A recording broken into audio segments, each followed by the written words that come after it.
la question de la mer. Et je dis ça parce qu'on revient aujourd'hui, donc maintenant, avec notre invité, Alain Bellhauser, que je suis très heureux de recevoir, qui est professeur donc, à Rennes 2, ancien vice-président, très important, de l'université, et qui nous propose un ouvrage. Bon, ça c'est l'avantage des séminaires, c'est que je suis obligé de lire les bouquins des personnes qu'on invite. Et en réalité, celui-là est... Je ne dis pas ça parce que, pas seulement parce que tu es là, mais c'est un livre qui m'a plu parce qu'il est bien écrit. Voilà. Au-delà de... Il est vraiment bien écrit. Au-delà de la pertinence de la problématique, alors la problématique, très rapidement, c'est donc, au fond, qui constitue une série à partir de différents syndromes, anorexie, l'asthénie de Ferjol, patomimie, d'ailleurs, j'ai appris à l'occasion, c'est le dénommé Paul Bourget qui a... J'ai beaucoup parlé de Paul Bourget dernièrement, c'est marrant.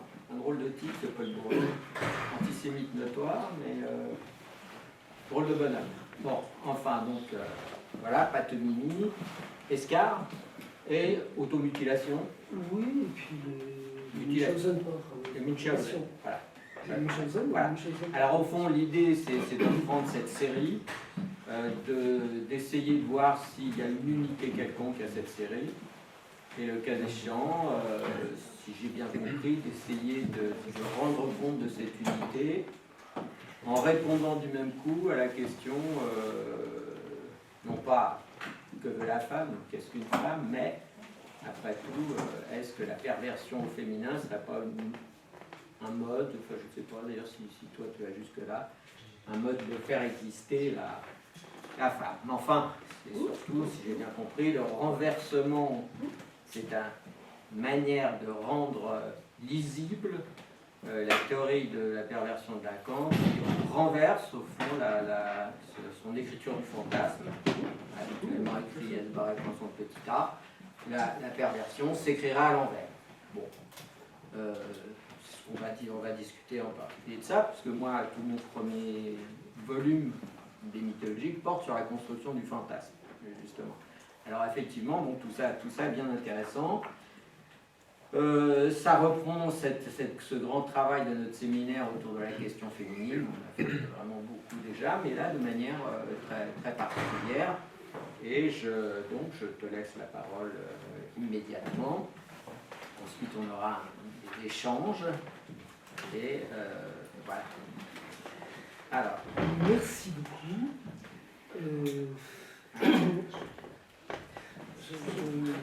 Je vais commencer par solliciter l'indulgence du jury.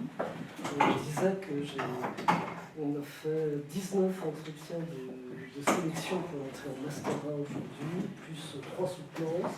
J'ai pris le train, j'ai passé mon temps au téléphone à essayer de régler divers trucs, donc je ne suis plus vraiment dans le coup, mais j'espère que vous allez me permettre d'y rentrer vite.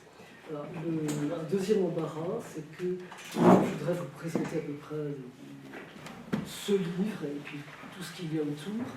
Une demi-heure, c'est bien sûr beaucoup trop court, donc j'ai plusieurs possibilités pour le faire.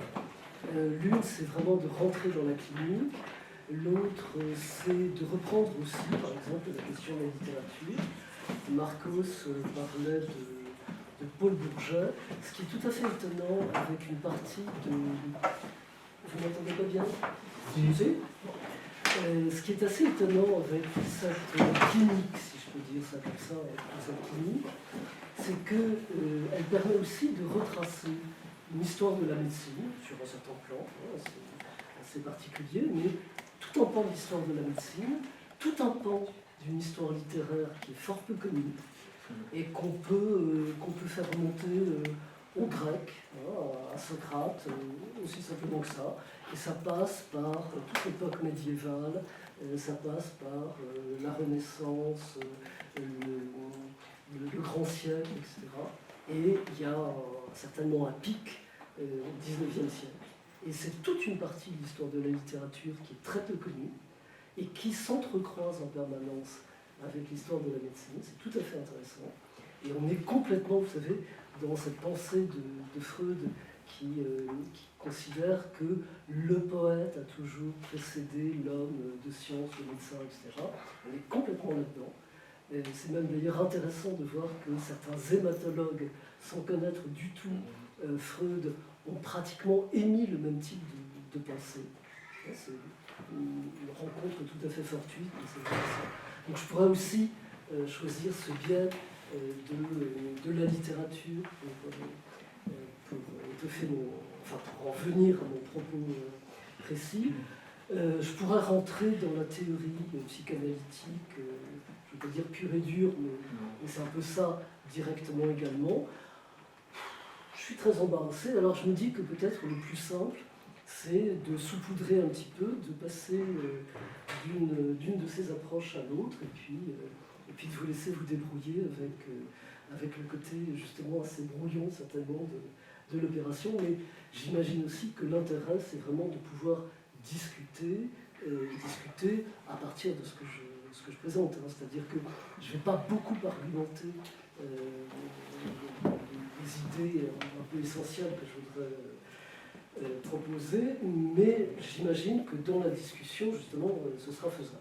Alors, il y a encore un autre pari, c'est que j'imagine que peu d'entre vous, si vous m'avez invité, si Marcos a bien voulu m'inviter, j'imagine que peu d'entre vous ont lu ce bouquin, que ça pourra faire un effet relativement de surprise, non? Oui. Bon. Et donc je pourrais apporter quelque chose un petit peu inattendu à tous ceux qui connaissent peu ce genre de choses. Même si, effectivement, depuis 10-20 ans, il y a 30 ans, on faisait vraiment un petit effet en expliquant un certain nombre de choses. Et maintenant, c'est quand même passé relativement dans une certaine forme de culture un peu générale, et on fait un peu moins d'effet. Mais malgré tout, il y a un certain nombre de points peut-être. Alors, pour aller très très vite, hein, je dirais que, parce que ça ne sont pas des choses qui sont dans ce livre, j'ai commencé à m'intéresser à cette question tout simplement parce que j'ai commencé en 83, donc vous voyez, c'est très ancien. J'ai commencé à travailler dans un service d'hématologie où, au bout de quelques mois, une jeune femme nous a été signalée par la banque du sang de l'hôpital. On se rendait compte que, je vais dire comme ça, qu'elle donnait son sang d'une manière extrêmement répétitive. Elle était arrivée avec 4 grammes d'hémoglobine à l'hôpital.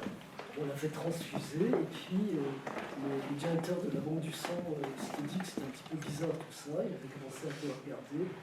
Je vous passe tous les détails. Et donc on s'est retrouvé devant une jeune femme qui était en 3e année d'école d'infirmière, qui en l'espace de 15 jours avait fait une vingtaine de dons du sang, qui au bout d'un moment, comme à l'époque elle s'était dit que les marques des prises de sang risquaient de se voir et risquaient de la signaler, elle s'était fait elle-même un plâtre sur un bras en disant qu'elle s'était mis cassé le bras, etc., de manière à pouvoir continuer à se faire ces prises donner son sang. Et donc elle avait multiplié les lieux de dons, hein, elle était allée dans tous les hôpitaux, dans les unités mobiles, etc. Et elle a fini donc par avouer, si je peux dire, puisqu'on est vraiment dans ce registre, ce qu'il en était. Donc les médecins et hématologues ont convenu avec elle qu'on allait la transfuser. Il y avait une personne, hein, le professeur Charla, qui était un petit peu au fait de cette question, et il a passé une sorte d'accord avec elle qu'on allait la transfuser.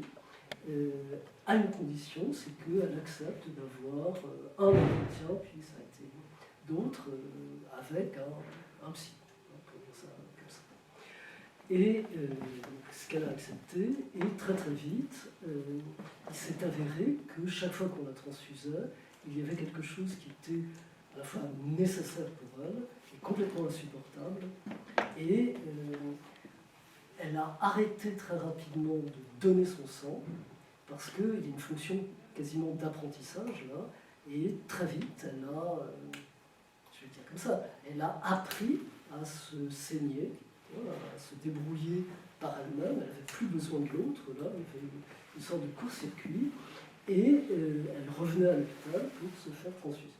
Donc il y avait quelque chose qui paraissait un petit peu compliqué. En plus, à l'époque, on avait, j'essaie de vous dire des trucs qui sont pas importants, il y avait un interne qui était hémophile, donc qui trouvait ça totalement insupportable, évidemment, de voir quelqu'un qui se permettait de faire n'importe quoi avec son sang, alors que lui, c'était quelque chose, évidemment, de vital, il avait tout le temps la trouille de saigner précisément, et c'était absolument insupportable pour lui. Donc on s'est retrouvé dans une situation où, d'un côté, il y avait pour les médecins cette espèce de nécessité à prendre soin de quelqu'un, enfin à faire les actes médicaux qui convenaient, et d'un autre côté, le sentiment d'une inutilité totale. Je raconte tout ça parce qu'en 1966, je pars comme ça, le professeur Jean Bernard, vous savez qui est Jean Bernard, professeur d'hématologie, le très grand service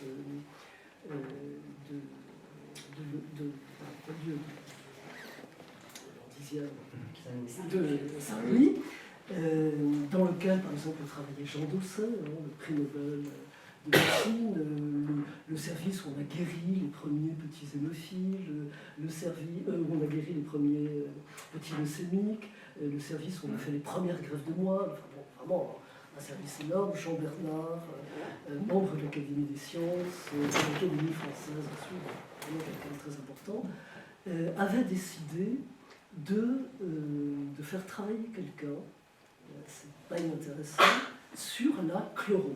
Alors, qui connaît encore la chlorose? Les botanistes qui connaissent la chlorose des plantes. La chlorose, bon, si vous ne le savez pas, c'est pas inintéressant, ça a été le mal essentiel des jeunes filles à une époque. Dès qu'une jeune femme n'allait pas bien, le premier diagnostic possible, c'était celui de chlorose. Et dans ce diagnostic, on se rend bien compte qu'on mettait n'importe quoi. Ça allait des formes d'hystérie à toutes sortes de maladies somatiques qui provoquaient des formes d'anémie. C'était un tiroir absolument gigantesque. Mais on a vu qu'au fur et à mesure que la médecine avançait dans ses connaissances, le spectre se rétrécissait de plus en plus. Il y avait des tas de maladies qui étaient identifiées et qui sortaient de tout ça, au point qu'au cours du XIXe siècle, on a parlé de moins en moins de chlorose, et au XXe, presque plus. Mais ça continuait à être utilisé comme diagnostic encore dans les années 50. Et il avait comme ça une sorte de fil actif de quelques patientes, et il a fait travailler une de ses chefs de clinique là-dessus, qui a essayé de reprendre un petit peu tous les cas, qui a réussi à classer, à dispatcher un certain nombre de cas, et qui s'est retrouvé avec une quinzaine de cas très très particuliers, des femmes, pratiquement toutes infirmières, surveillantes. À l'époque, il y avait pas mal de bonnes sœurs, gardes-malades, c'est bon. Donc, des femmes, presque toutes dans le milieu médical, qui avaient des anémies très fortes, dont on ne s'expliquait pas les raisons, si ce n'est qu'il était évident qu'elles étaient dues à une forme de saignement, mais saignement qu'on ne trouvait pas, qui était complètement occulte, c'est le terme qu'on utilisait, dont elles ne pouvaient rien dire.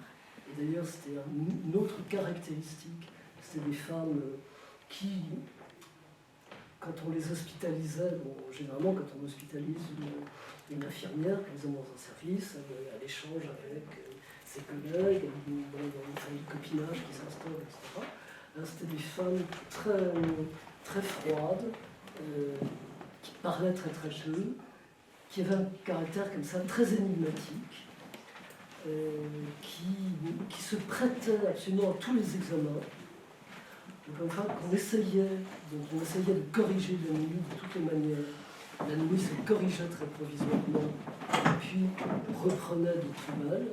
Des ennemis donc avec des caractéristiques biologiques bien particulières, sauf quelques-unes, vous allez comprendre pourquoi. Et donc, on a fini par comprendre. Alors, j'ai rencontré un médecin qui était interne à l'époque, et il raconte les choses d'une manière assez étonnante. C'est-à-dire qu'il y a de véritables commandos médicaux qui sont mis en place, où on essayait de trouver le flagrant délit. On essayait de prendre les sujets sur le fait, etc. Donc on s'est rendu compte, en gros, que ces patientes étaient anémiques parce qu'elles saignaient, et qu'on ne comprenait pas quelle était la cause du saignement, parce que c'était elles qui le provoquaient, donc dans des endroits sous la langue, dans le vagin, enfin des endroits complètement cachés qui ne pouvaient pas être accessible directement à l'examen médical, bien sûr qui n'en disaient pas un mot, et qui poursuivaient leurs actions pendant des mois, des années, avec souvent des pronostics dont on s'est rendu compte, des pronostics vitaux dont on s'est rendu compte qu'ils étaient relativement graves, qui conduisaient dans certains cas à la mort. Il y a d'ailleurs eu, évidemment Jean-Bernard n'en parle pas, un passage à l'acte, une défenestration qui était due justement à l'acharnement médical apprend à attraper le flagrant délit. Donc on s'est retrouvé avec une quinzaine de cas de jeunes femmes proches du milieu médical qui, comment dire d'une manière simple, dont la vie tournait autour des spoliations sanguines, mais qui, autre caractéristique, venaient se faire soigner. Alors évidemment, on peut dire qu'elles venaient se faire soigner parce que si on ne les renflouait pas, pour le dire comme ça, on ne voit pas comment elles auraient pu continuer à se faire saigner. Non, non. Donc il y avait un partenariat qui se créait et il y avait dans ce partenariat finalement une utilisation des médecins, du milieu médical pour entretenir, comme on voit dans d'autres cas, bien évidemment, pour entretenir la conduite. Mais on se rendait compte aussi qu'il y avait une autre dimension qui était une forme de monstration, je ne peux pas le dire mieux, c'est-à-dire que ces femmes, d'un côté, maintenaient un secret absolument total sur certaines choses. C'est même pas du secret. Ce qu'elles disaient la plupart du temps très bien, c'est que de cela, elles ne pouvaient rien dire. On pourrait presque dire, à l'inverse, elles pouvaient dire, rien, pour reprendre la fameuse formule que vous connaissez bien de Lacan à propos de l'anorexie, qui mange le rien. C'est-à-dire que le rien devient un véritable objet. Ben, là, il y avait de cet ordre. Il y avait un dire rien qui était très. Et simultanément, au contraire, une sorte de monstration, quand même extrêmement marquée, où ce qu'elle montrait, eh bien, je me suis contenté dans la 4e de couverture, et c'est pour ça que je te dis, autant la reprendre, je me suis contenté de reprendre justement le tout petit passage où j'introduis ce cas dont je viens de vous parler un petit peu avant, en disant que ça me mettait vraiment dans l'ambiance. On était en été, je disais que la première fois que j'ai vu cette femme en consultation, et que les infirmières l'avaient prévenue, elle dit « Ouh là là, prépare-toi », c'était très charitable de leur part. Effectivement, j'avais eu vraiment le souffle coupé. C'est-à-dire que, je ne sais pas si vous avez déjà vu quelqu'un qui est extrêmement anémique, c'est très très étonnant, c'est pas de la pâleur, c'est le musée Grévin. Vous savez, on parle des teints de cire, c'est vraiment de cet ordre. Il y a un côté, je peux le dire, je livre tout en vrac, hein, mais c'est pour insister. J'ai assez souvent insisté sur une expérience que j'ai eue il y a quelques années, où justement je revenais de Rennes, j'arrivais un vendredi soir à Montparnasse, avec les valises, les gens qui partent, enfin, bon, et puis tout le monde se bousculait, c'était épouvantable, et tout d'un coup j'ai vu la foule s'ouvrir, vraiment. C'était Moïse qui travaillait, non, du tout. C'était une grande anorexique, à tous les sens du terme, qui était très grande. Elle était, je sais pas, elle devait faire 30 kilos, enfin, un mètre 80, par exemple. Et elle était habillée, elle se présentait de telle manière que vraiment on ne pouvait rien en ignorer. Et c'était une telle apparition que vraiment les gens que la foule s'écartait devant elle. Elle fendait la foule comme une lame de rasoir. C'est vraiment avec un côté altier. C'est très impressionnant. Et d'une certaine façon, ce que je considère, c'est que l'exhibitionniste du coin qui sévit effectivement devant. En gros, il peut aller se rhabiller parce que c'est quand même beaucoup moins impressionnant que, par exemple, que mon anorectique de la gare Montparnasse ou que cette jeune femme dont je vous parle, qui était, je dis, qui était de cette pâleur essentielle absolument extraordinaire et qui la mettait en scène par son habillement, son maquillage, etc., d'une façon absolument incroyable. Donc, j'insiste un peu, vous voyez, sur ce côté de dire rien, et puis ce côté de monstration de quelque chose qui, encore une fois, est à la limite de l'insoutenable. C'est-à-dire que là, on retrouve vraiment quelque chose d'un trait où ces femmes ne sont pas du tout dupes de quoi que ce soit, le mettent très bien en scène et repèrent bien l'effet produit. Et je ne veux pas aller trop loin, je n'ai pas dit en font leur chou gras ou en jouissent, pas encore, hein, on pourra peut-être en discuter un peu, mais il est évident que dans l'effet qu'elles produisent, elles retirent, elles, quelque chose. Donc, ce que je vous raconte, c'est que nous avons eu à l'hôpital, dans les années 84-85, alors que je commençais ma pratique à l'hôpital, cette jeune femme qui, en quelque sorte, a appris devant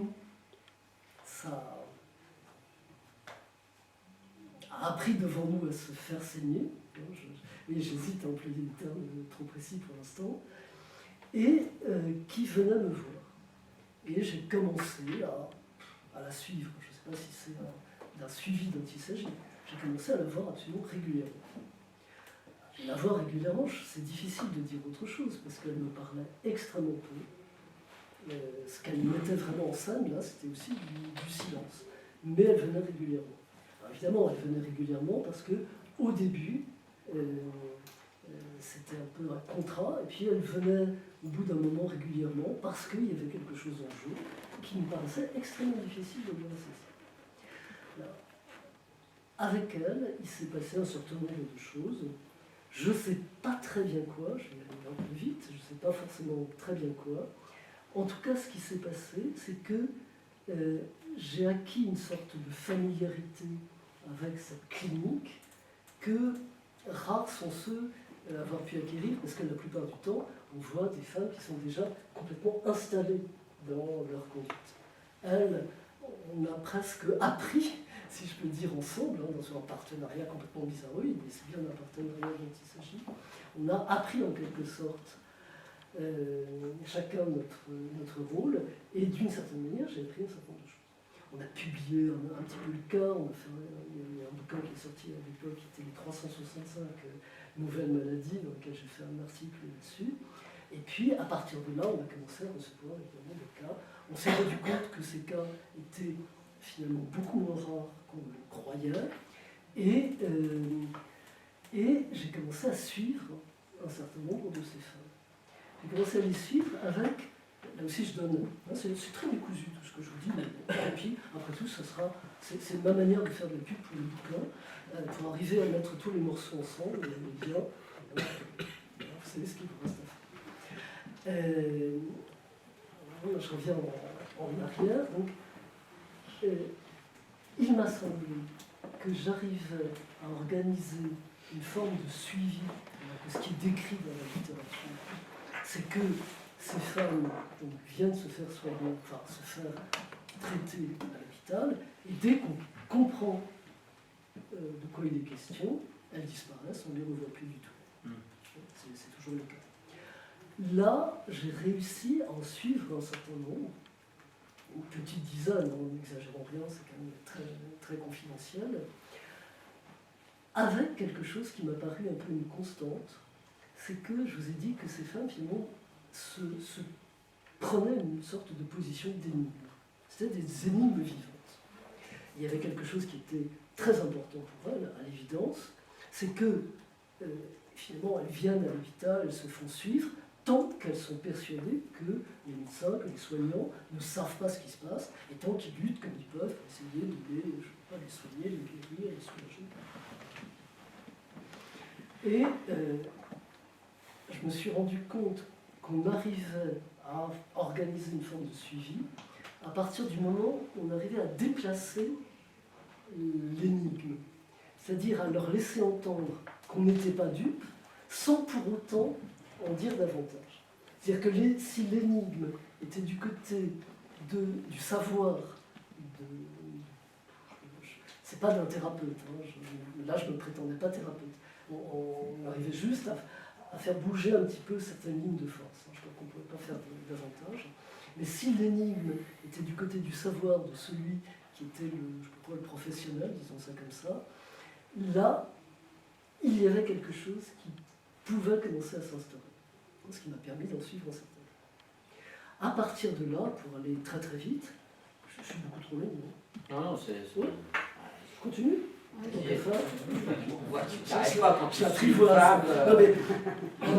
le dis à des moments stratégiques pour qu'ils puissent parler un peu. Bon, alors c'est fini.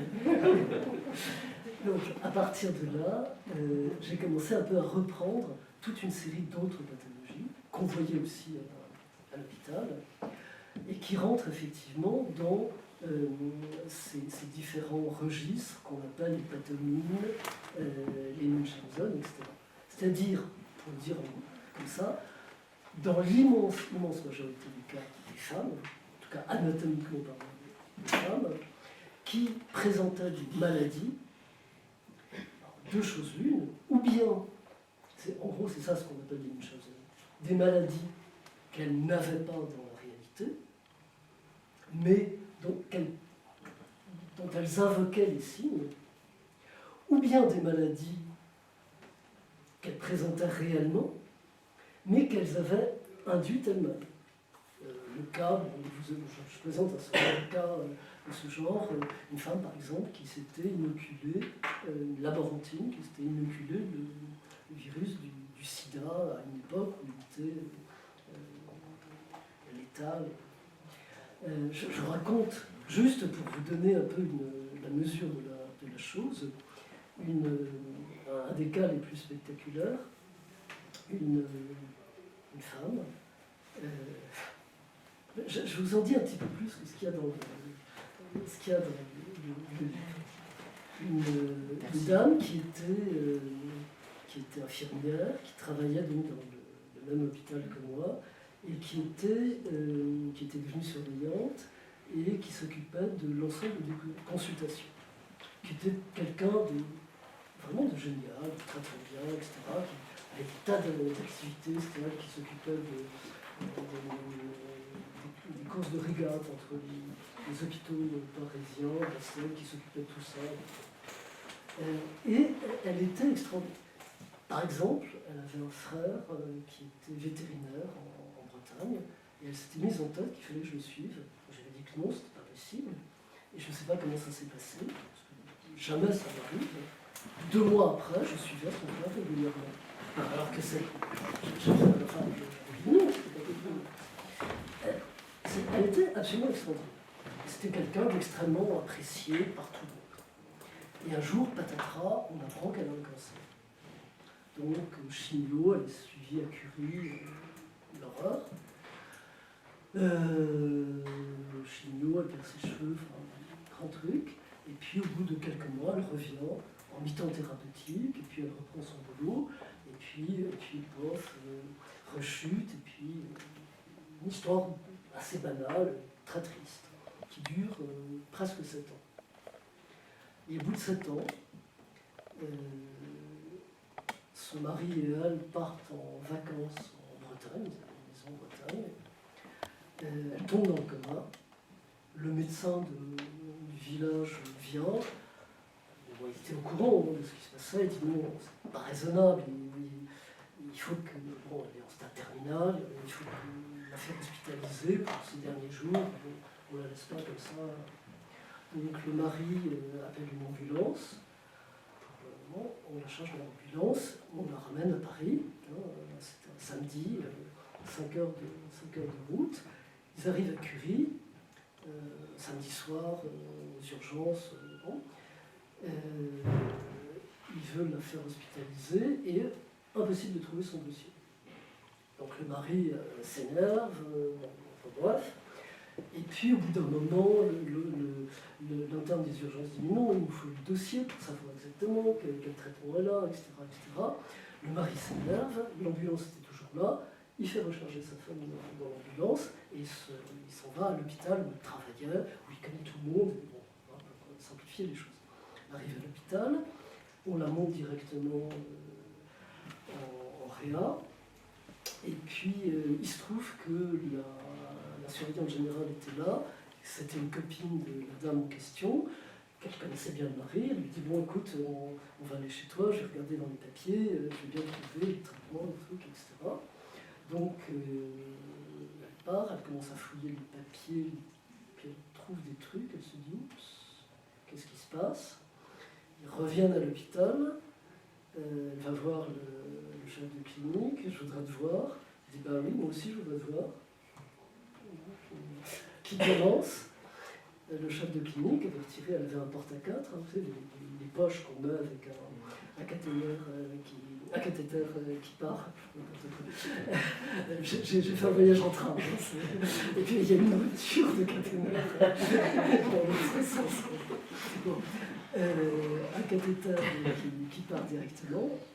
On retire le pan, vous savez, on fait ça pour les cancéreux, de manière à pouvoir piquer directement dans la poche, parce que souvent les veines deviennent cassantes, etc.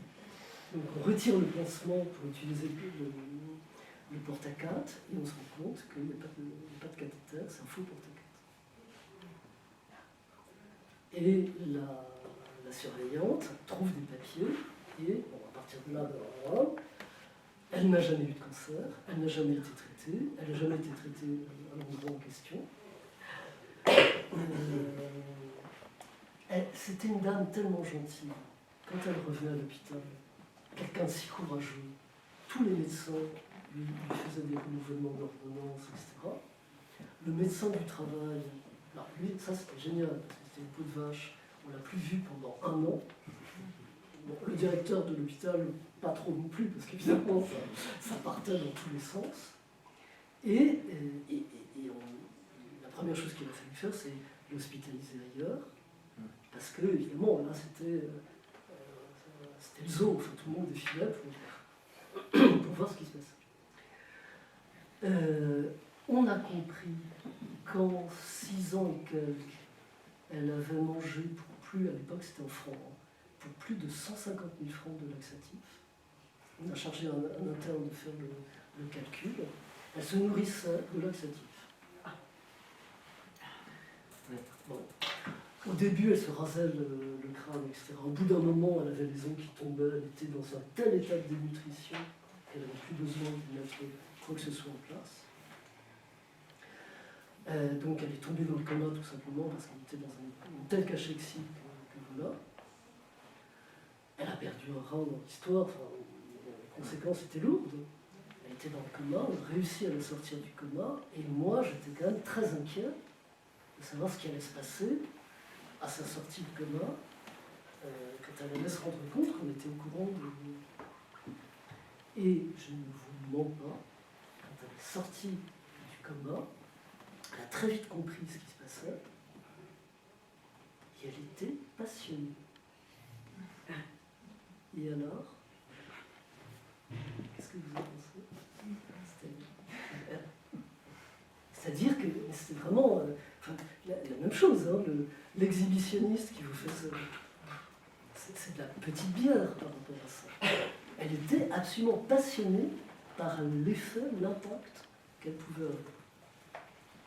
D'être démasquée, c'était ça, d'une certaine façon, le but de la chose, d'être démasquée dans ces circonstances, etc., de manière à pouvoir, à pouvoir au moins jouir un peu de l'effet produit.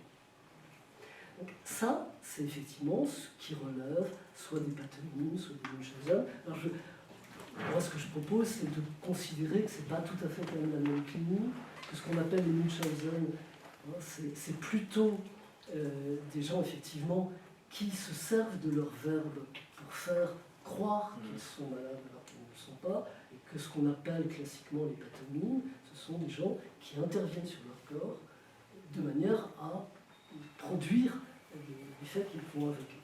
C'est-à-dire que là, si vous voulez, il y a un peu un continuum.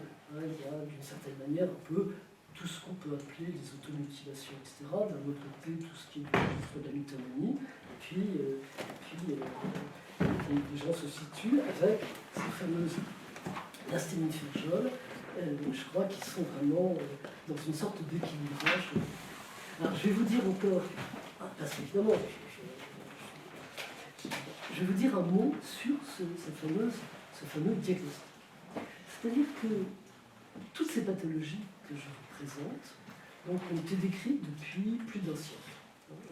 Les pathonymes, c'est décrit par quelqu'un qui est un interniste parisien, Dieu la foi.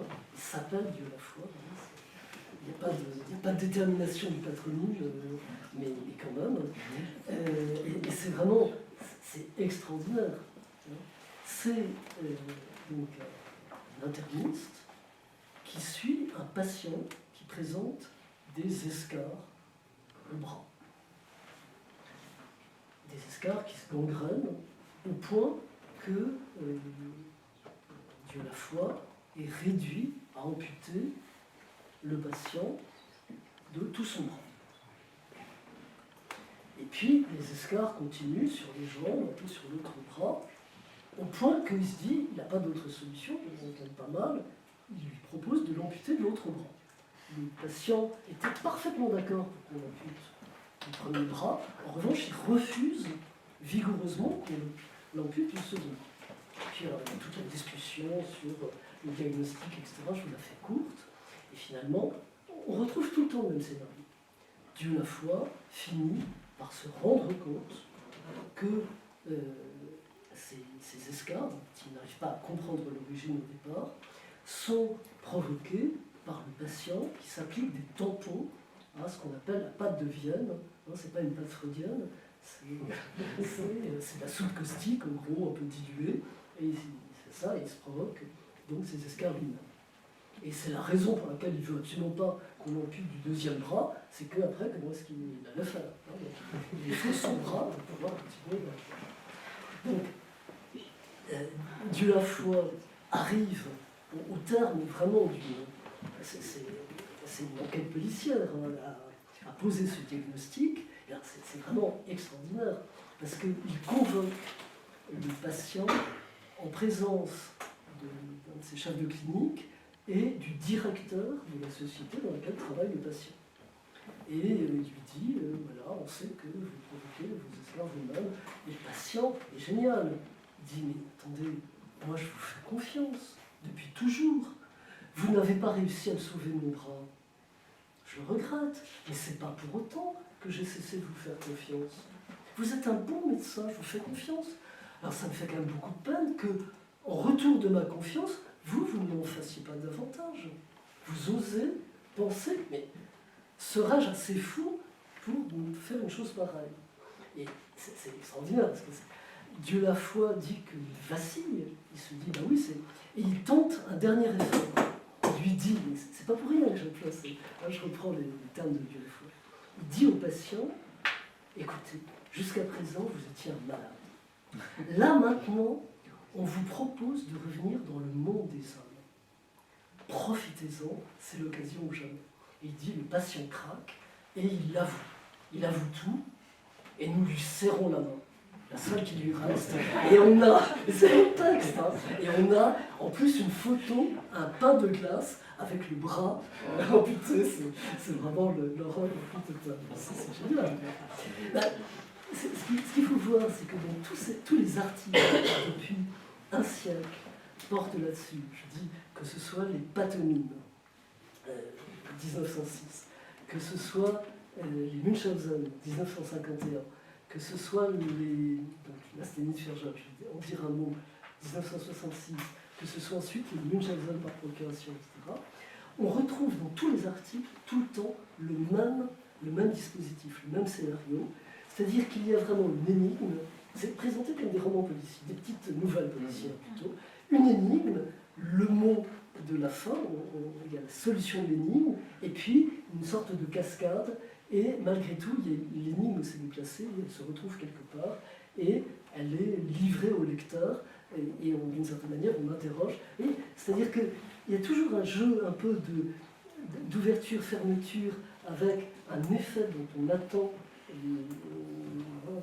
ce qu'il va produire, et un déplacement permanent, c'est-à-dire qu'à chaque fois, on a le sentiment que les sujets qui sont pris dans cette forme de théâtre ne peuvent en sortir qu'en reconduisant le processus chez un autre, et ainsi de suite, et qu'il y a une véritable cascade.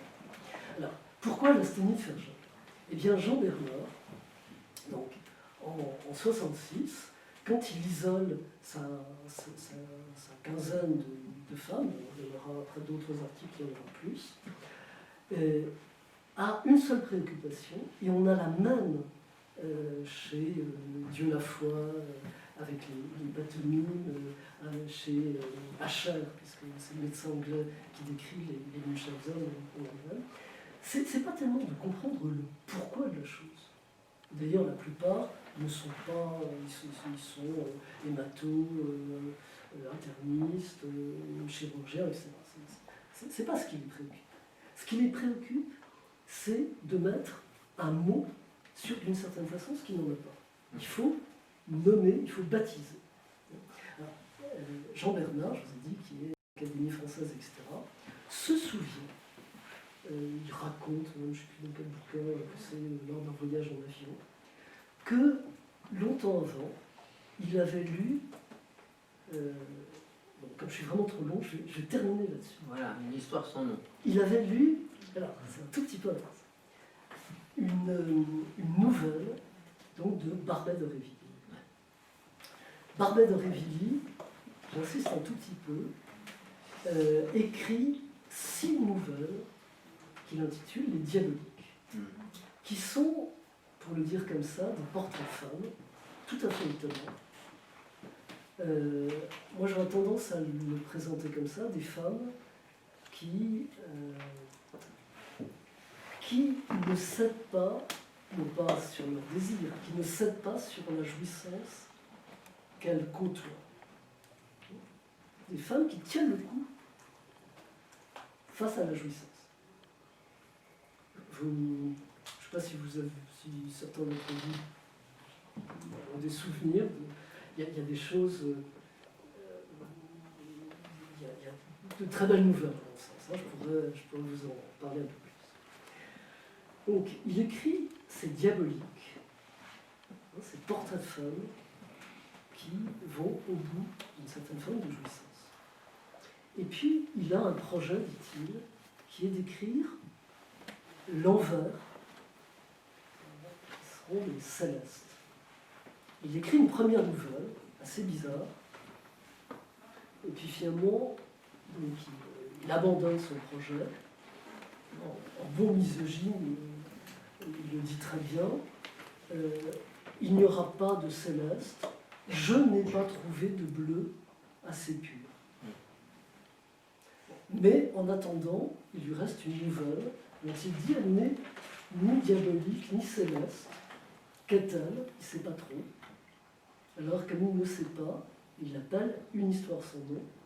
Et je trouve que c'est très très bien nommé. Hein, C'est-à-dire que j'ai bien insisté sur le fait qu'il appelle une histoire sans nom. C'est l'histoire de la baronne de Ferjol et de sa fille. Sa fille qui s'appelle Lasténie. Alors Lasténie, Barbet dit un vieux prénom de province française. Effectivement, hein, il y a quelques Lasténies dans l'histoire. La première, c'est, à mon sens, c'est un des premiers cas de travestisme. C'est une femme donc, qui s'appelle Lasténie et qui s'habille en homme pour suivre l'enseignement de Socrate. De Socrate. Oui. Alors, donc, il appelle son héroïne Lasténie. Donc ça s'écrit là, etc. Alors évidemment, hein, souvent, quand on parle de Lasténie de Ferjol, tout le monde l'écrit L', en pensant que c'est une fatigue un peu bizarre décrite par le docteur Ferjol. Non, pas du tout. C'est le prénom et le nom de l'héroïne de Barbet d'Aurevilly, qui est effectivement une femme, une jeune fille, qui est enceinte sans savoir pourquoi, et qui va finir par mourir, après avoir accouché d'un enfant mort, qui va finir par mourir, comme dit Barbet, d'une longue langueur, c'est-à-dire qu'on va découvrir qu'elle a passé des mois à se saigner. C'est en gros le premier cas décrit dans la littérature auquel va se référer Jean Bernard pour donc, épingler son syndrome. Comme je suis vraiment trop long, je vais m'arrêter en disant juste une chose. C'est que quand Barbet d'Aurevilly donc est un vieux dandy qui est en train d'écrire une histoire sans nom, il reçoit la visite d'un tout jeune écrivain qui déboule de sa province et qui vient le voir parce qu'il est tout à fait fascinant. Il va lui dédier une histoire sans nom. Ce tout jeune écrivain, plein d'avenir, c'est Paul Bourget. Paul Bourget qui, 20 et quelques années, presque 30 ans après, va être très connu. C'est le grand écrivain de l'époque. C'est pas... de la fiction française. C'est Paul Bourget, le grand écrivain, à ce moment-là, qui donc est ami avec Dieu la foi. Et quand Dieu la foi décrit le fameux patient dont je vous parle, il va voir son ami Paul Bourget en lui demandant de lui trouver un mot pour épingler le patient.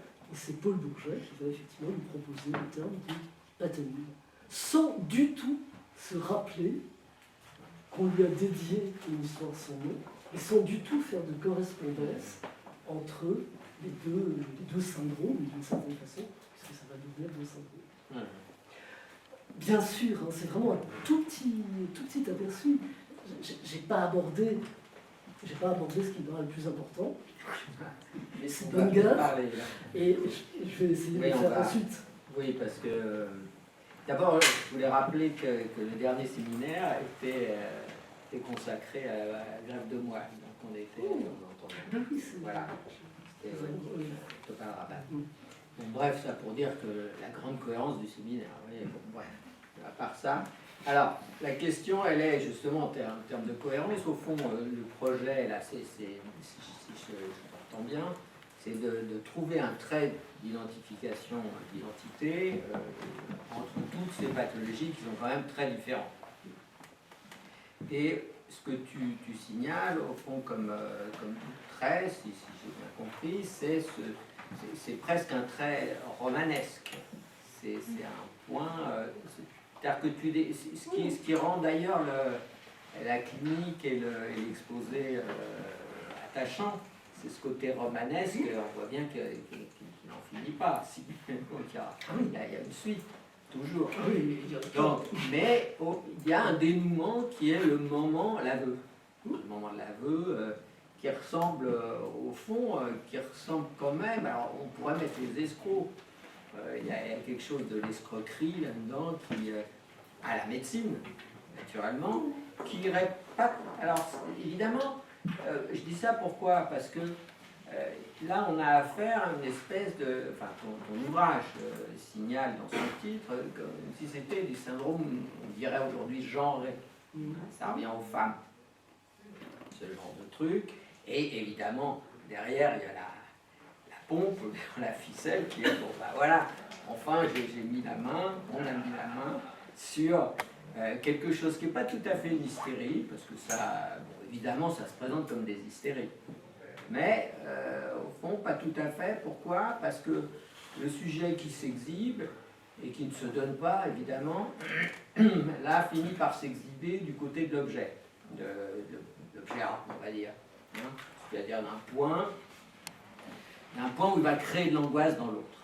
Quand même ça, et on retombe là, évidemment, sur le schéma lacanien, et ça permet de comprendre pourquoi Lacan place l'objet art. Bon, voilà.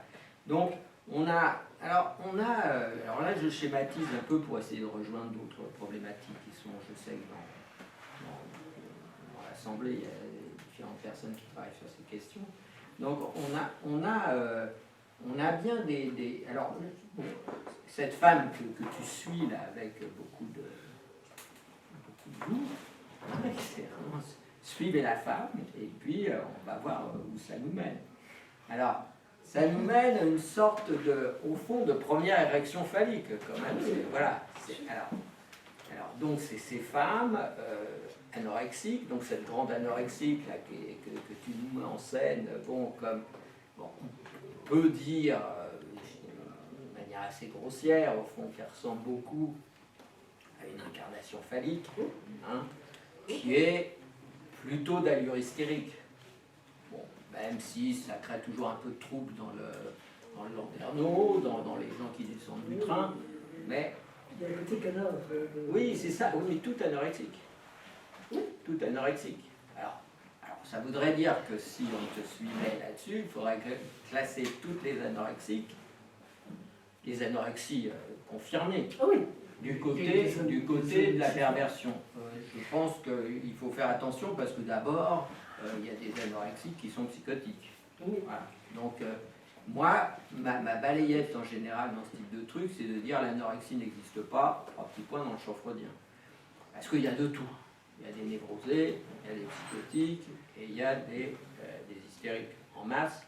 Et disons que le bon docteur Lacan, lui, a commencé son travail sur l'anorexie en travaillant sur une cohorte de 20 personnes, tous des garçons et tous des juifs. Et c'était assez bizarre, mais bon. Donc je dis ça parce qu'il y a une pluralité, si tu veux, pour essayer de, au fond, toi tu construis sur un point élégant, finalement, qui sort sur cette résolution romanesque de la question. Évidemment, moi je prends là, pour une manière propédeutique, on va dire, le truc inverse, c'est de dire, mais déjà, rien que l'anorexie, on a toutes les structures, donc faire de tout ça une catégorie... Non, c'est pas ce que je fais. Non. Oh. Non, oui. c'est juste que ma lecture, elle est sûrement fausse. Mais disons que... Et alors, ce que tu dis, c'est un... Alors, je dis ça encore. Pourquoi? Parce que cette féminisation, cette étrification phallique, après tout, c'est vraiment l'être femme par excellence. C'est le côté du phallus, de la femme identifiée à l'être phallique, qui n'est pas une position, pour Lacan, qui n'est précisément pas une position perverse.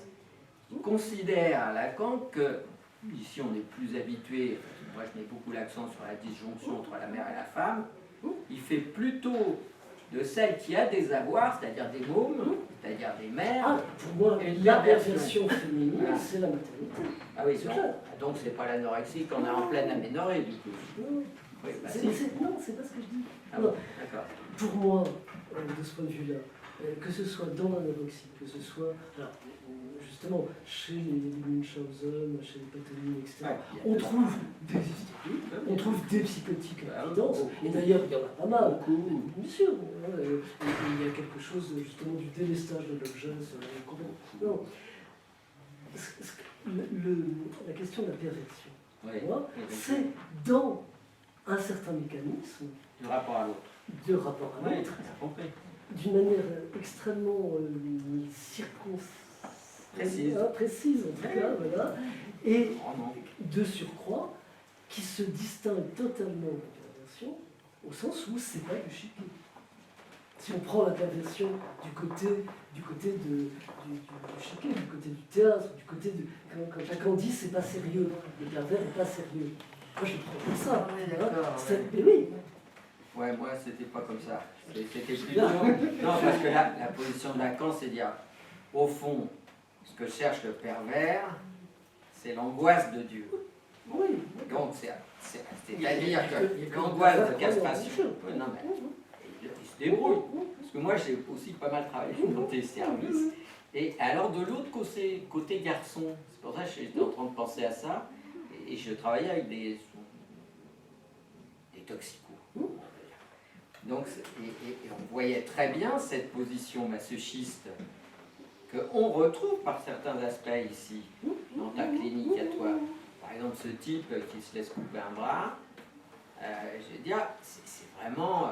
alors, il y a ce moment, pour revenir dans ton roman, enfin dans le roman que tu signales, il y a effectivement cette position de l'anorexie qui est vais-je mourir, etc. Bon, qui est ce moment où il y a une étrification donc, de l'être, de la femme comme femme, c'est-à-dire de la vraie femme selon elle, vraie femme, pas la mère qui n'est pas une vraie femme, donc qui est dans cette position de juste avant de disparaître, c'est-à-dire elle nous amène là si on la suit avec toi, elle nous amène directement au moment où elle va pas tarder à disparaître. Donc c'est vraiment l'écriture du fantasme, c'est-à-dire face à l'autre qui se met à disparaître, je construis mon fantasme, etc. Et elle l'incarne. Donc elle incarne cette figure, en ce sens-là, c'est une vraie bonne hystérique, mais au point, alors, voilà, peut-être un sauf point que de... l'enjeu n'est pas le même. C'est-à-dire que pour l'hystérique, ce sont des repères extrêmement simples. Pour l'hystérique, l'idée c'est quand même effectivement d'interroger le maître et de le circonvenir. Voilà. C'est bien pour ça que si le maître dit je marcher, je fais aucune allusion, quelques mouvements. Si le maître dit il faut que ça marche, l'hystérique dit moi je marche pas. C'est la paralysie des membres antérieurs. Bon, oui. C'est-à-dire, c'est vraiment ça. L'hystérique, elle vient interroger le maître. Elle, d'une certaine manière, il n'y a de maître qu'elle. Ah bah, l'hystérique, elle prend un maître pour régner dessus. Absolument. Évidemment. Oui, elles ont besoin de maître. Elles ont mieux elles s'adressent au médecin. Oui, c'est des partenaires. Oui. C'est pas des maîtres.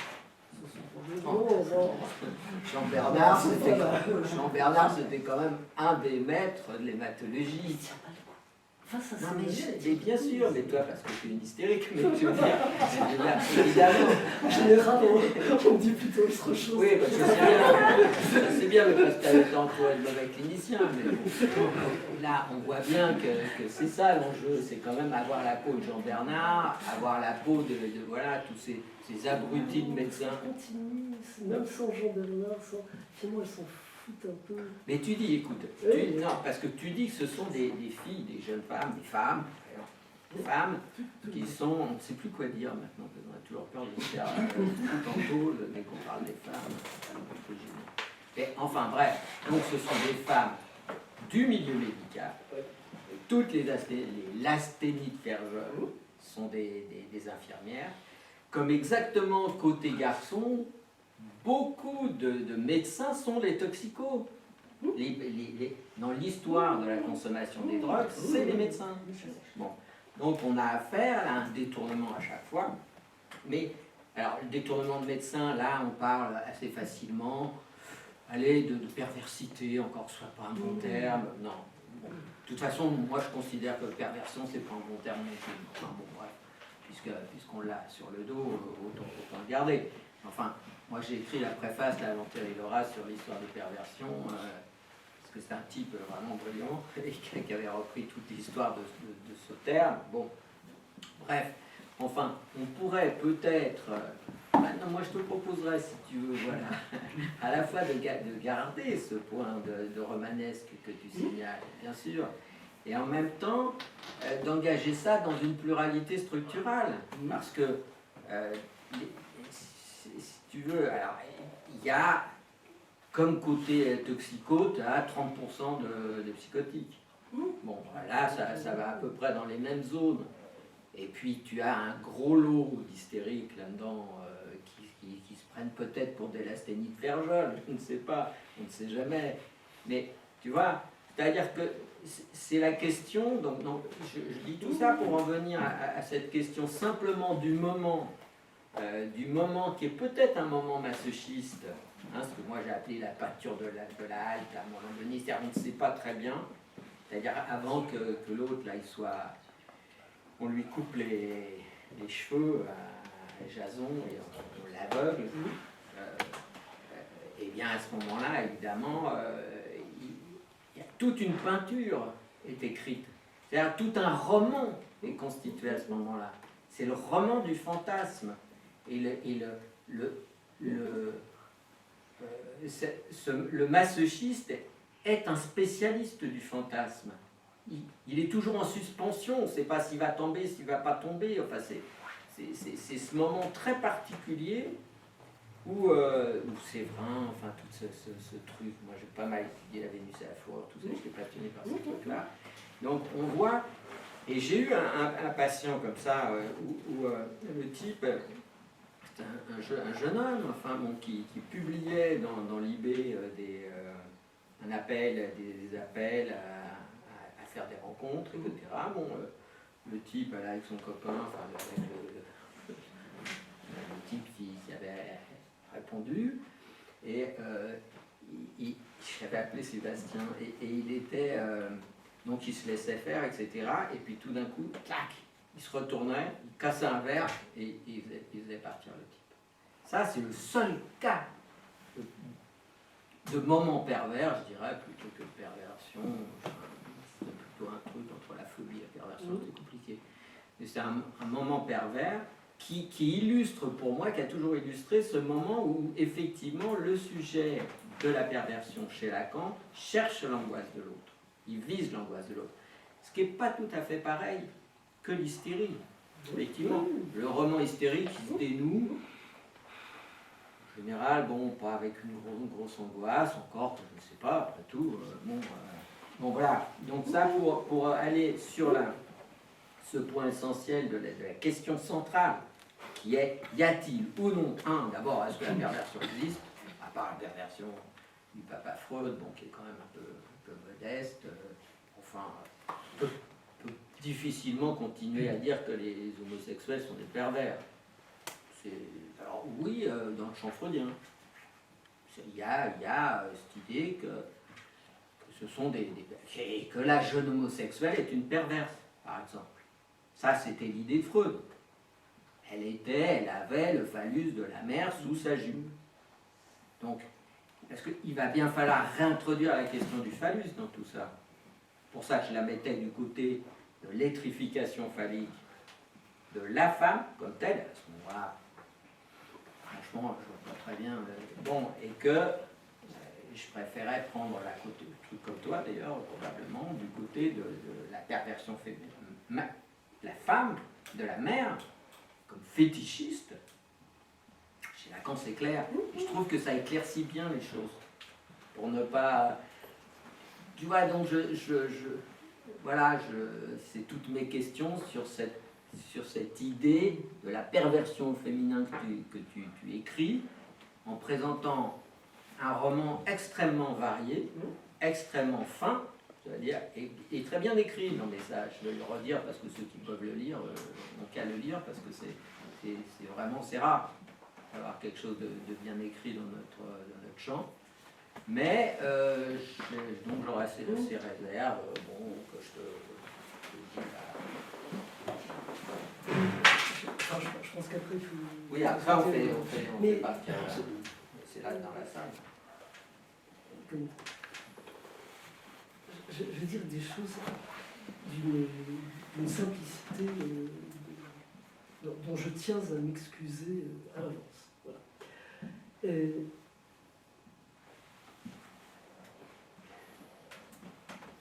on peut... Il y a quelques considérations qui relèvent pour moi presque un peu d'image de client. On va dire comme ça. L'une, c'est ce type de déclaration que la perversion, par exemple, c'est pas une structure, à preuve que ça ne concerne effectivement que les hommes. C'est des choses qui circulent, qui circulent à une époque. Les femmes ne sont pas perverses, donc qu'est-ce que ce serait qu'une structure qui... Première question. Effectivement, je ne crois pas que les femmes soient... Si tant est qu'on pense une structure perverse, je ne crois pas que les femmes en soient exclues. Voilà. Les hommes n'ont pas le privilège de perversion. Tout dépendant comment on entend effectivement de la perversion. Et de ce point de vue-là, effectivement, j'ai cette idée simple que, d'une certaine manière, s'il n'y a pas plus de perversion au sens clinique chez la femme, c'est que la maternité représente ça, c'est-à-dire à partir du moment où ce phallus peut être pris au sérieux et peut provoquer tous les effets qu'on peut. C'est-à-dire qu'en gros, l'enfant peut être pris dans c'est la fameuse équation enfant pénis. Ok. Donc, ça, c'est une première chose. Deuxièmement, c'est effectivement tout ce qu'on entend par perversion. Moi, j'ai cette idée un petit peu simple que la perversion, c'est pas à référer à l'affaire Leuning, c'est pas, pour aller un peu vite, c'est pas référer à un mécanisme, c'est pas, là aussi, pour dire des choses d'une simplicité écrasante. Si, par exemple, on essaie de construire la névrose aussi dans le rapport à l'affaire Drengung, la psychose, à l'affaire Verfung, etc., la tentative de Freud pour essayer de construire la perversion en référence à l'affaire Leuning, ça ne marche pas. Hein, comment on traduit des mythes, des mentirs, des aveux, enfin, là, j'ai un peu tout ça de côté, mais on se rend bien compte que ce n'est pas un mécanisme qui serait propre à une structure comme ça. Donc il faut aller chercher ailleurs. Pour moi, si tant est qu'il y ait quelque chose à comprendre par rapport à la perversion, c'est qu'effectivement, pour le dire d'une manière très simple, hein, c'est l'effort, d'une certaine manière, pour confronter l'autre à sa propre division, à sa faille, etc., pour en tirer quelque chose, une certaine forme de jouissance, et pour se proposer comme l'objet, c'est ça, la restitution d'un petit A au grand autre, et se proposer comme objet pour combler, effectivement, cet autre démasqué dans sa faille. Et c'est un peu ça, l'idée de l'inversion de la formule du fantasme.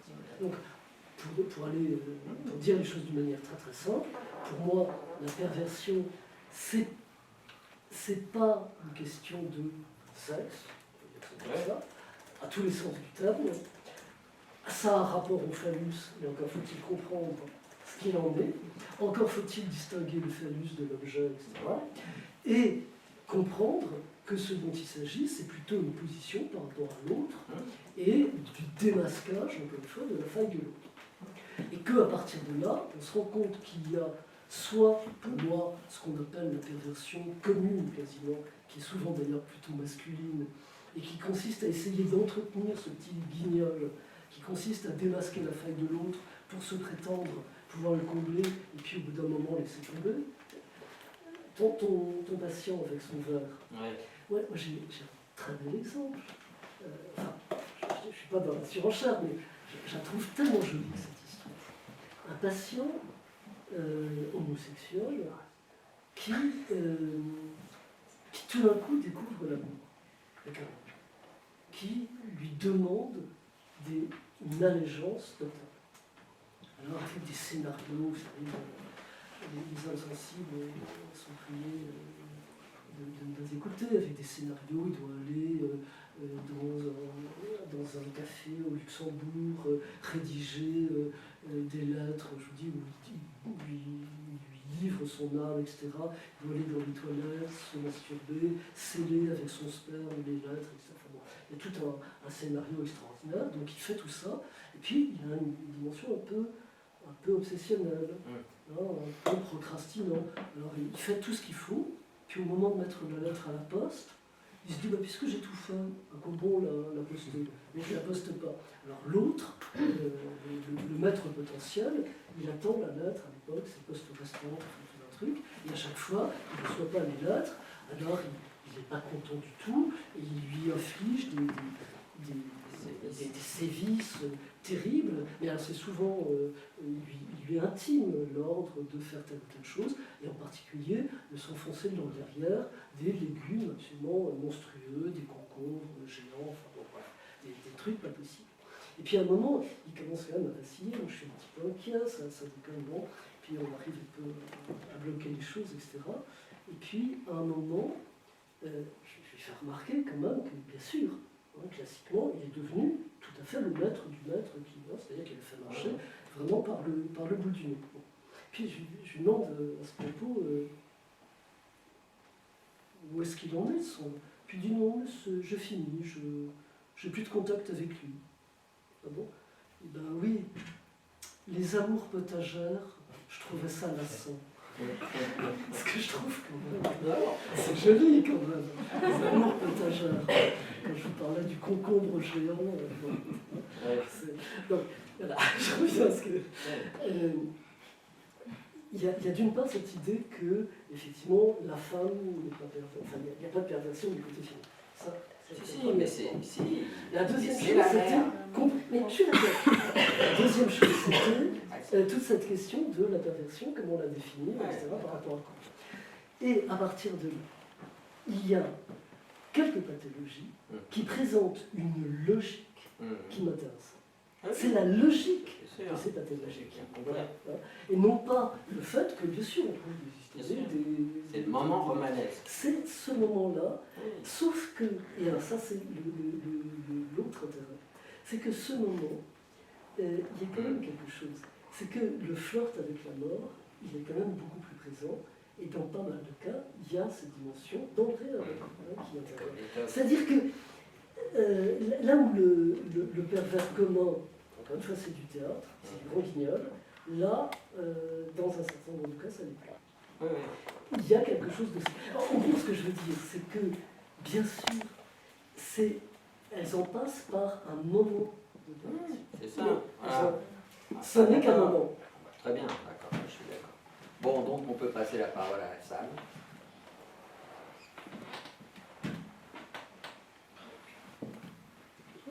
Oui. Je n'ai malheureusement pas lu le livre, donc je me base exclusivement sur votre exposé et l'échange que vous avez fait. Et question un peu hystérique ou perversion, je ne pourrais pas m'y prononcer. Mais ce que m'interpelle quand même dans l'histoire que vous racontez, et qui a une certaine tentative, ça c'est lié à cette romanesque, d'aller au-delà du jeu habituel de l'hystérique. Disons, il ne suffit pas de confondre le professeur Jean Barnard, mais on vise quelque chose au-delà, parce que qui est vraiment lié à l'autre, à Dieu, à la mort, d'une certaine manière. C'est la mort de Dieu. Il y a quelque chose de ce genre-là, mais je me demande, toutes ces femmes-là, au prix de leur corps, ou au prix de leur... Ils mettent en jeu quand même si c'est fin, ils veulent être auteurs, ils veulent écrire un roman. Et donc, c'est ce qu'ils cherchent au fond, mais ils cherchent la place de l'autre, seulement. Et c'est un prix élevé, et donc il est payé dans un certain sens. Mais c'est une ambition de se mettre à la place de celle qui écrit l'histoire. Pourquoi ça écrire l'histoire, enfin... On a relevé l'élément romanesque, cette invention, Et l'élément romanesque sur un plan, c'est nous qui le mettons. C'est le spectateur. seulement, non? C'est le personnage qui l'écrit. Dans un roman, c'est quand même le personnage qui écrit. Je ne sais pas si elles écrivent quelque chose. Je dis... Bah, tu l'as dit toi-même, finalement, ça se termine quand il y a un nom. Je veux dire, c'est non, vraiment ça, la découverte. C'est le médecin qui essaie de mettre... Oui, mais ils écrivent à deux mains. C'est-à-dire que tu as celle qui est, enfin celle ou celui au fond, qui est là à se mettre dans cette histoire, à faire son théâtre, on va dire.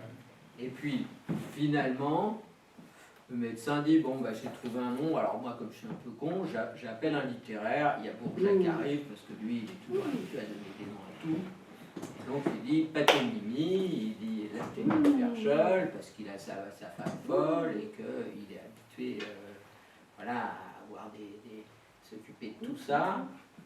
Donc, moi, je suis assez sensible à ça, parce que le masochisme, parce qu'il y a ce moment qui est un moment quand même masochiste, qui est, d'accord, je me fais battre, par exemple, mais je m'inscris aussi dans l'autre.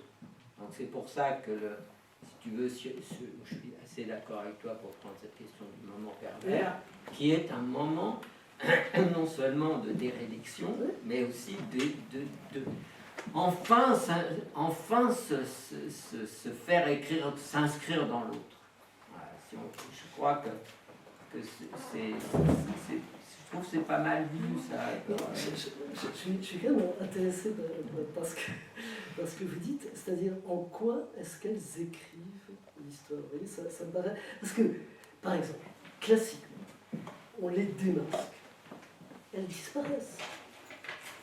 J'ai pris un exemple extrême, un dessin, cette femme donc, qui n'a pas un cancer, qui a un faux cancer.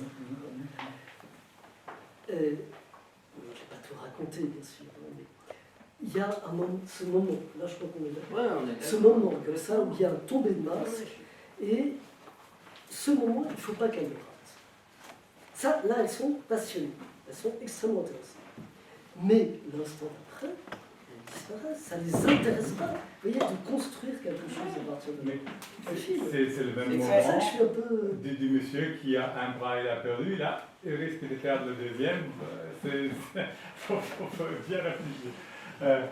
Mais non, mais dès que... En quoi est-ce qu'elles écrivent? C'est ça ma question. Elles sont écrites. Parfois par...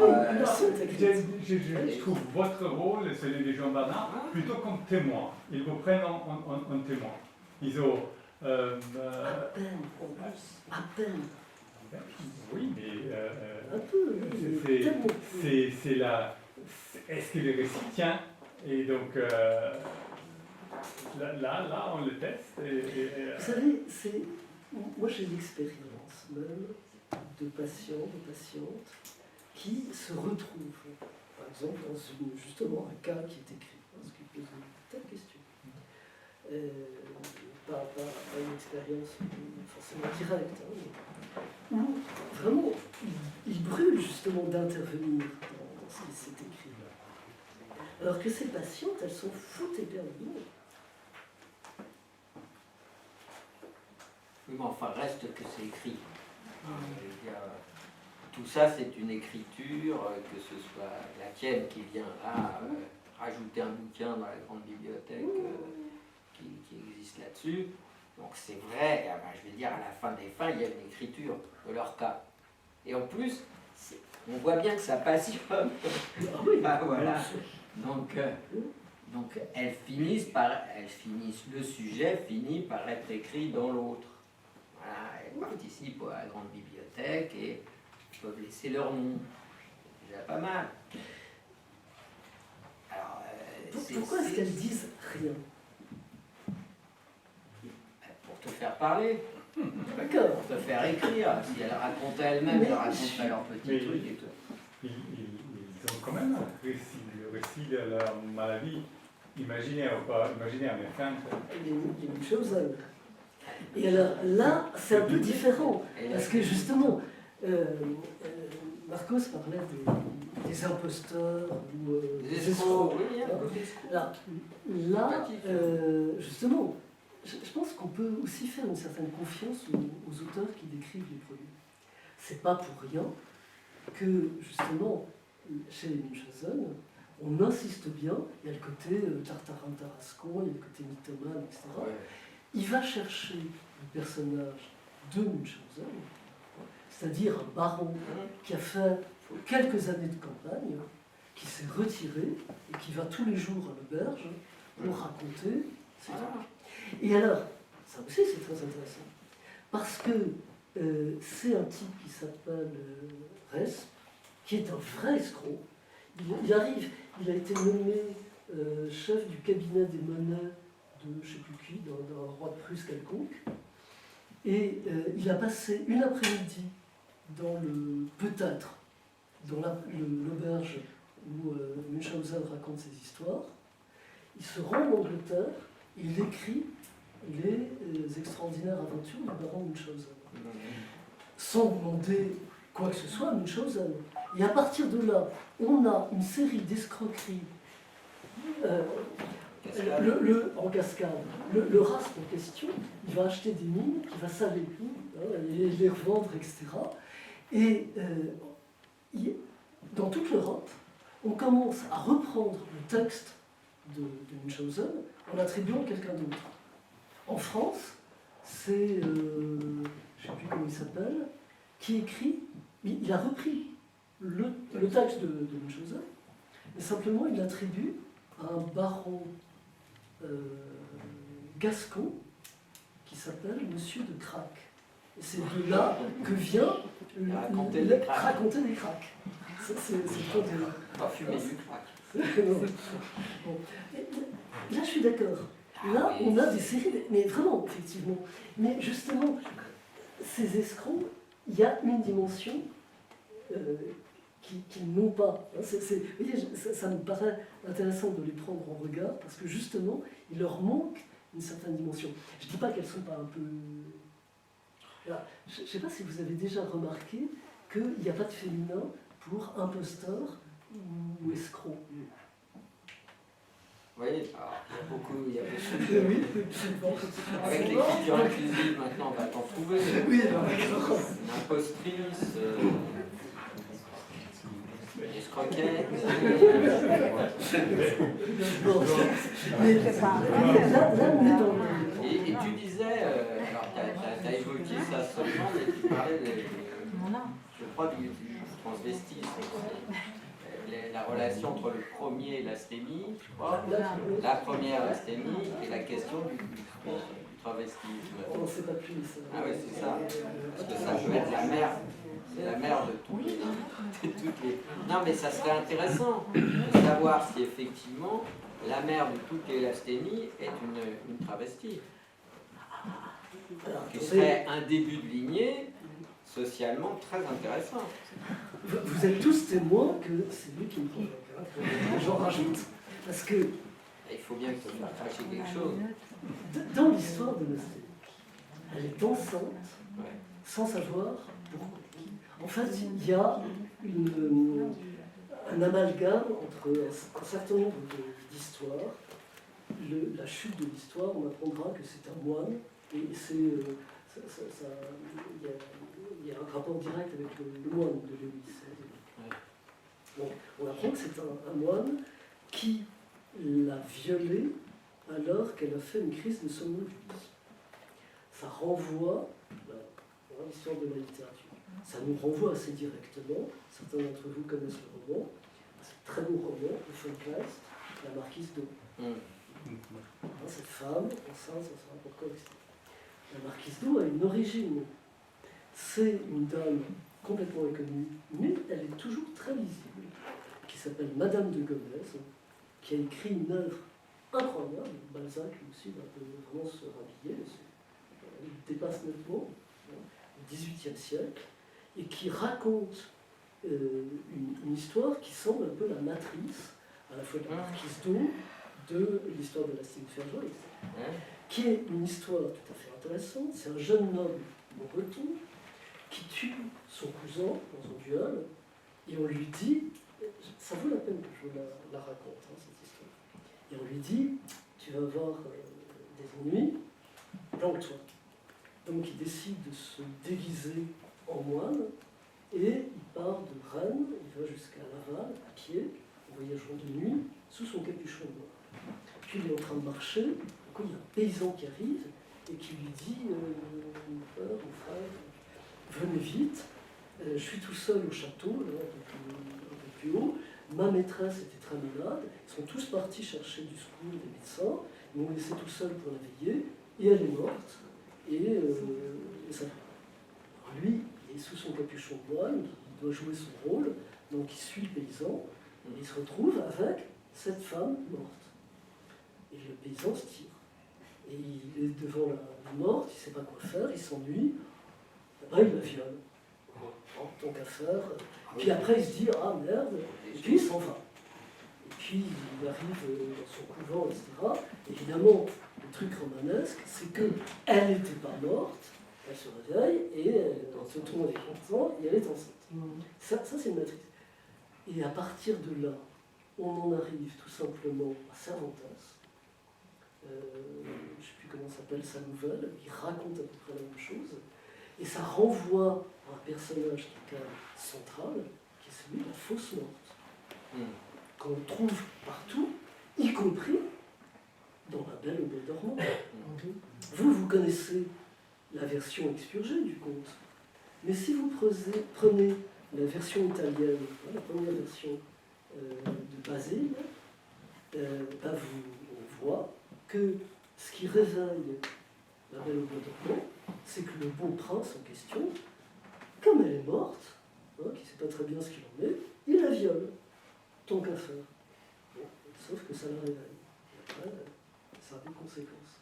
Mais on retrouve, et alors c'est là que ça devient extrêmement intéressant, c'est que jusqu'au milieu du XIXe siècle, le vampire, c'est deux choses très différentes.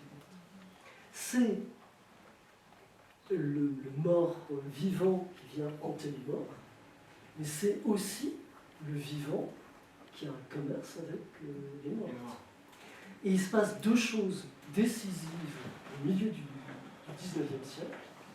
Première chose, vous savez ça, vous connaissez cette histoire, ça se trouve partout. C'est Byron, avec son secrétaire Polidori, carrière, on a même fait un roman, qui est avec son secrétaire Polidori, avec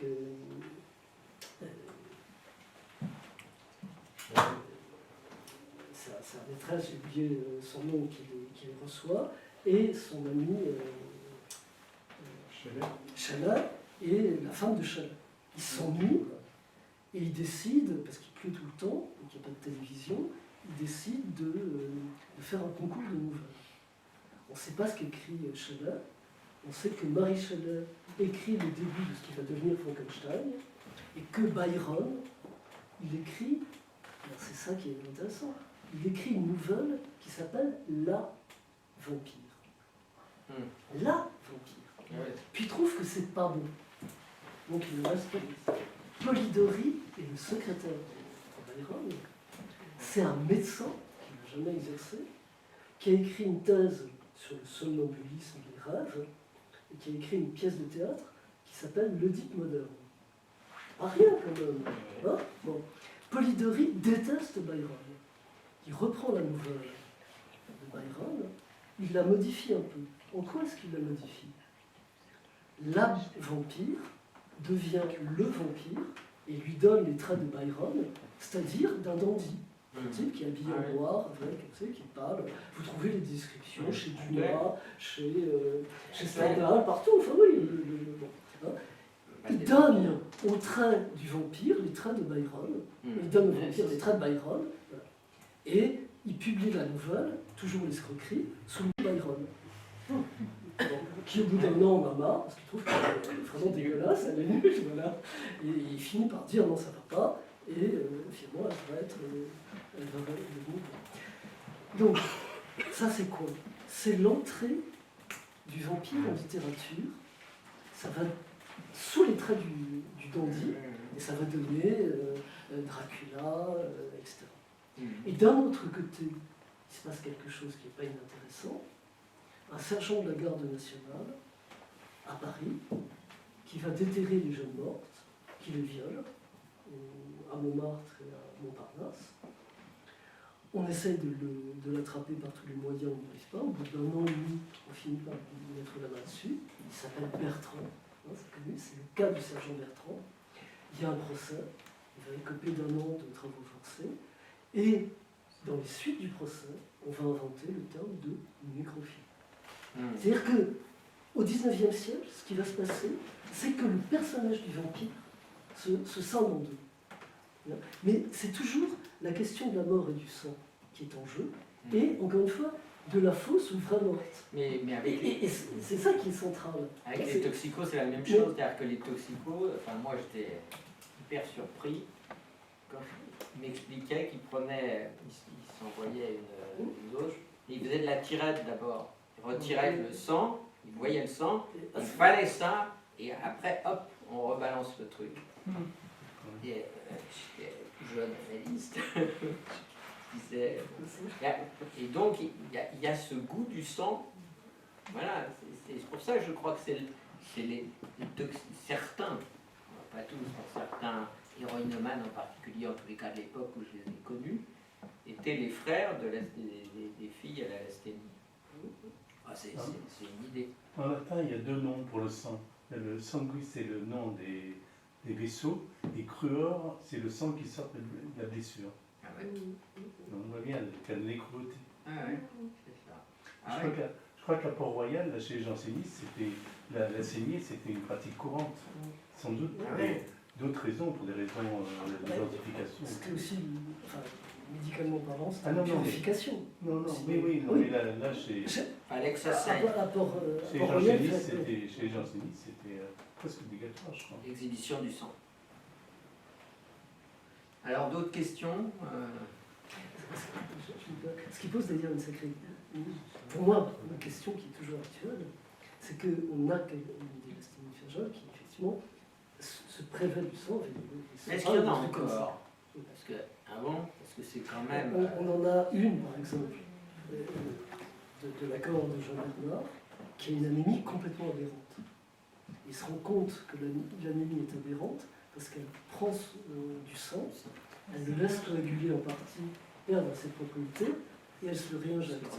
En gros, elle fait du boudin. Oui. Mais pour certaines, c'est vrai. Qu'est-ce qu'elles font du sang ? Ma question, c'est est-ce qu'il y en a encore aujourd'hui? Parce que le roman était vanté. Jusqu'à quand? Parce que tu as raison, je crois que c'est une histoire. Moi, personnellement, c'est un roman, tout ça. Et vous aussi, j'imagine, Kevin. C'est vraiment qu'est-ce qu'on attend la prochaine fois. Mais, donc ça se modifie historiquement selon la culture. Ou alors c'est une stase. Est-ce qu'il y en a encore vraiment? Oui, il y en a beaucoup. Encore. Ouais, parce que j'imagine que les hématologues, ils ont ça en tête et quand ils en chopent une, si j'ose dire. Il s'appelle tout le monde. Ouais, voilà. Venez, j'en ai une comme de bouquins. Bien sûr. Alors, d'autres questions sur. Moi, j'en ai une sur le syndrome de Munchausen par procuration, dont vous n'avez pas vraiment parlé, hein, mais je veux dire, est-ce qu'en termes de structure, est-ce que c'est différent? Parce que là, c'est l'enfant qui est l'objet de tous les sévices. Et on sait très bien que ça angoisse terriblement les soignants. Enfin, moi, je sais que c'est le cas, en tout cas, quand on se pose ce genre de questions. Très honnêtement, moi je suis un tout petit peu plus embarrassé parce que c'est le seul syndrome pour lequel je n'ai pas d'expérience clinique. En plus, c'est difficile d'en avoir parce que comme on est dans les sévices justement aux enfants, c'est judiciarisé tout de suite. Donc, on a un certain nombre aussi de cas à travers la littérature, etc. Il y a beaucoup de cas de ce genre. Alors, tel que c'est décrit, si vous voulez, classiquement, on considère qu'il y a donc des mères, c'est à 95% des mères. Non, pas forcément, là, vraiment tout le cas de figure.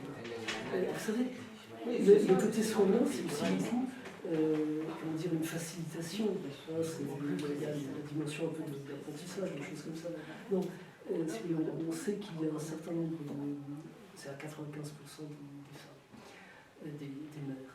Bon, il y a quelques pères aussi, et puis bien sûr, il y a toute la question de la complicité ou pas des pères. Enfin, vous savez que c'est une histoire assez incroyable aussi, l'histoire de Mido, hein, le médecin qui décrit le syndrome et qui fait un travail à partir de là. Moi, j'ai une seule question sur ce plan, par rapport à toute l'histoire de la description du syndrome et de tout ce que ça devient, c'est comment se fait-il qu'il n'y ait pas que Hollywood ne se soit pas emparé de la chose et n'en ait pas fait un film à grand spectacle. Parce que c'est une histoire non mais c'est incroyable. Moi, quand j'ai fait un certain nombre de recherches pour ce bouquin là-dessus, il y a une sorte de lobby qui s'appelle MAMA, c'est les Mother Against, je ne sais plus, Munchausen, qui repère les visites, vous voyez, sur les sites, les trucs comme ça, et qui commence à menacer de faire des procès, des trucs. C'est extrêmement... parce que Mido a fait toute sa carrière, a été anobli, etc. Il y a eu quand même une situation incroyable par rapport à ça. C'est-à-dire que donc Mido a décrit le syndrome de Munchausen par procuration. Et puis, il a commencé à faire des articles. Et vraiment, publié comme on fait. Il a commencé à... Et les pères, et les machins, et ça. Enfin, oui, il a essayé d'étudier ça sur toutes les formes. Et au bout d'un moment, il en est venu à l'idée que les syndromes de mort subite du nourrisson, dans un certain nombre de cas, étaient des syndromes de Munchausen. Au point d'en arriver à produire cette loi qui était une mort subite du nourrisson dans une famille. C'est un drame. 2 morts subites dans une même famille, c'est une coïncidence très étonnante. 3 cas de mort subite, ce sont des crimes déguisés, ce sont des syndromes de Munchausen par procuration qui en ont. Et il a réussi à convaincre suffisamment la justice anglaise de ça pour qu'on commence à inverser complètement, c'est pas rien comme situation, qu'on commence à inverser complètement la réflexion, qu'on repère d'un point de vue épidémiologique toutes les familles où il y avait plusieurs cas de mort subite du nourrisson, et qu'on accuse les mères, qu'on fasse systématiquement une procédure juridique pour les mères de ces familles-là. Et c'est pas n'importe quoi comme système. Et à partir de là, vous avez évidemment, c'est parti dans tous les sens. Il avait été anobli, il avait été nommé professeur, enfin oui, il a été rayé de l'ordre des médecins, il a perdu son titre de baronnet, etc. Puis il a fait appel, finalement on s'est rendu compte qu'il y avait bien effectivement certaines réalités, donc il a été réinstauré, réhabilité. Enfin, c'est une histoire absolument incroyable. C'est vraiment... Et quand on commence à mettre le doigt là-dedans, ça part dans tous les sens. Et ce que je voulais dire, c'est que on a effectivement des cas de femmes, on ne sait pas très bien ce qui se passe. Moi, j'ai pas trop de cas directs. C'est pour ça que je suis un peu gêné pour en parler. On a des cas de femmes, effectivement, pour lesquelles on a le sentiment, c'est vraiment, je parle au conditionnel, que quelque chose au cours de la maternité va se construire et que, effectivement, l'enfant devient l'objet, machin, etc. Ouais. On a d'autres cas de femmes qui présentent des syndromes de Munchausen et qui, lorsqu'il y a un enfant, le déplacent. Et on a des cas où c'est un peu tout à la fois. C'est-à-dire que la mère et l'enfant sont pris dans une espèce de symbiose où tout le monde se... Mais est-ce qu'il y a le même processus aussi de vouloir se faire attraper, enfin de vouloir être découverte? Toujours soudainement. Oui, non mais... Enfin, oui. Honnêtement, je sais pas. Non, je sais pas dire. Oui, enfin, Juste... criminel par culpabilité. Oui. Alors, tous ne sont pas là-dedans, puisque vous avez il y a de tout. On a, par exemple, ça c'est vachement intéressant. Ouais. Je ne connais de cas qu'aux États-Unis et qu'en Australie. Il n'y a pas de cas décrits ailleurs. Des mères qui sont dans des fabriques d'enfants à tuer. C'est-à-dire des mères qui font 10, 12 enfants et qui les tuent systématiquement au bout de quelques mois. Mais on a vraiment le sentiment qu'elles font des enfants pour pouvoir les Ouais, étouffer. c'est l'infanticide. Et on a... Mais alors tous les infanticides qu'on a là, ici, on en retrouve dans les congélateurs partout. Donc il y a bien, je veux dire, ça c'est hyper français. Ah non, c'est pas hyper français. Non, non. Oui, c'est ça, il y a Une page de des publicité, Picard. une page de publicité. Vous avez un très bon bouquin de quelqu'un, d'une collègue qui s'appelle Yasmine Kessassi, Ouais. de la maltraitance infantile à l'infanticide, où elle parle de ça. D'accord. Voilà, une page de publicité. Et ça. Je ne sais pas trop, mais si vous voulez, on a donc un cas de mères qui fabriquent des enfants. On a 2 ou 3 cas de femmes qui font, je dis, à répétition des enfants et qui les étouffent ou quelque chose. Et puis, on a par exemple le cas d'une femme qui n'arrive plus au bout du 5e ou du 6e à tomber enceinte. La machine s'arrête. À ce moment, elle fait une procédure d'adoption. Et comme ça arrive souvent, toc, ça fait repartir, et elle est à nouveau enceinte. Oui, c'est classique ça. Hein, bon. Elle est à nouveau enceinte, etc. Et elle va tuer à nouveau ses enfants. Puis à un moment, la machine s'arrête, et l'enfant adopté a 4 ou 5 ans. Alors c'est très bête hein, ce que je veux dire. On a le sentiment qu'elle n'a plus d'enfant à tuer, à se mettre sous la dent, alors elle tue celui-là. Et tous les enfants ont considéré que c'était des syndromes de mort subite du nourrisson. Et on considérait, je vous signale, que la première hypothèse, ça a été l'hypothèse d'école pendant une quinzaine d'années, c'est que les apnées du sommeil, des morts subites du nourrisson, il y avait un facteur génétique et on l'étudiait. Et on s'est rendu compte que les grands cas Princeps pour lesquels il y a eu ces études, c'était des Munchausen par procuration. Ça a été tout à fait documenté. Et donc là, dans le cas dont je vous parle, on a l'impression qu'elle n'a plus d'enfants à se mettre sous la dent. Elle tue le gamin adopté et les médecins qui considéraient que c'était le facteur génétique dans la famille, là se disent, ah ben non, c'est pas possible. Et là, à ce moment-là, pof, pof, pof, on se rend compte qu'elle a 10 gamins sont actifs, etc. Donc je raconte ça par rapport à, est-ce qu'elle veut se faire démasquer? Elle en a quand même tué une dizaine, non? Non, mais moi je, Ah non, mais moi, je pensais à des enfants qui sont. il y a un soulagement, voilà, c'est tout. Oui, non, je pensais pas aux enfants Souffrir, tués. pas toujours. Oui, toujours. Je pense même pas des enfants tués. Il y a des enfants pour qui il y a des pathologies inventées et créées par les mères, Voilà. et sans que ça aille jusqu'au meurtre. Voilà. Et ceux-là, c'est là où je me demandais, est-ce qu'elles cherchent sur la clinique. Bon, bah voilà une défilée des mères. Et